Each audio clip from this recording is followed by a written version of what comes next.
Alexa, volume 4.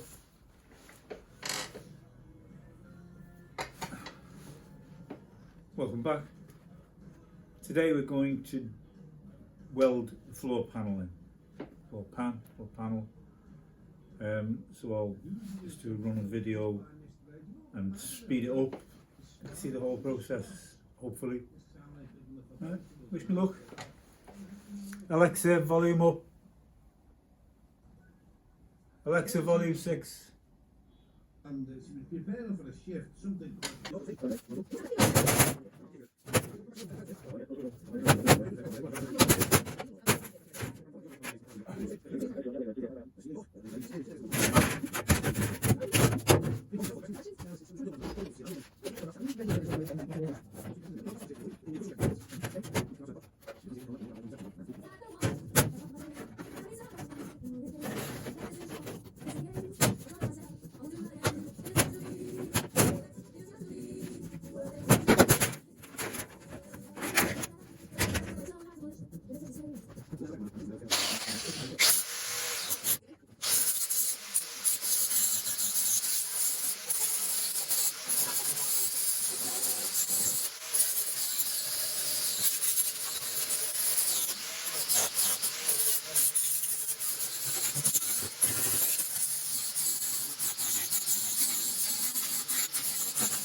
We don't yet know if this vaccine is going to prevent transmission as well as preventing illness.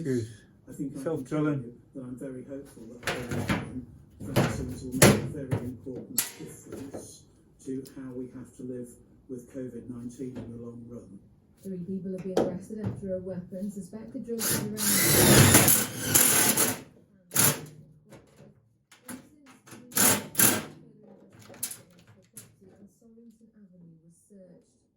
A report suggests the north of England is 57.7 deaths per 100,000 people from March to July. The north also found the mortality rate, even after factoring in deprivation ages and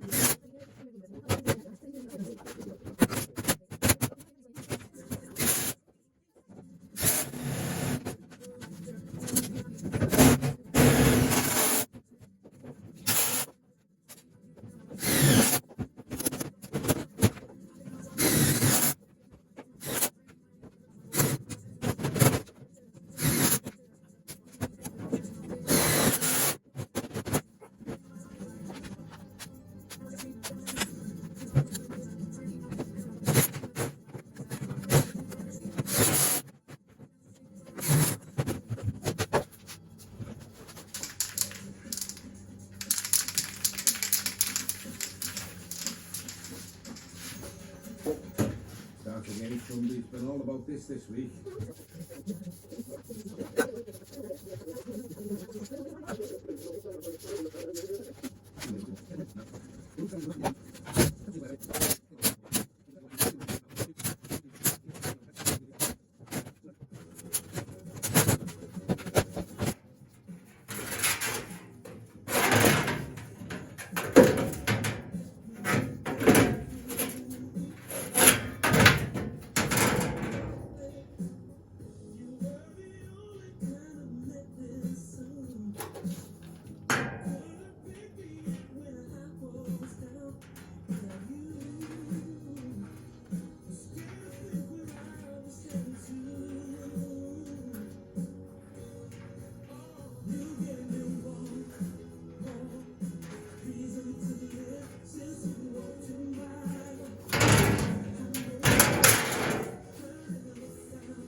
Birmingham on this day in 1963, give us a call 0800 731 9333. Hall Salt. Hall Salt. BBC Radio Merseyside. To our main news this hour, and there's an evacuation style plan to get students home for Christmas. The government's come up with the idea of asking all students to leave their universities between about the 3rd and the 9th of December as they try to stop the spread of coronavirus. But how will it work, and is it something that can be organised simply and quickly? Well, to answer those questions and tell us a bit more about what it can do, we can talk to Dr. Penny Warren, who, firstly, how easy or difficult is it for you to arrange for students to leave like this for Christmas? I think that it will be a challenge, but I think that it's a challenge that we can meet. I think I would reassure you that... Then if the departures start on the 3rd of... Again, it was more work than I thought. well, what we've done at But it's done now, it's all fully welded underneath. And we'll start, put some, clean it up with the grinder, put some paint on it, drop it down, and start thinking about taking it out and getting it back in again the other way around, or later.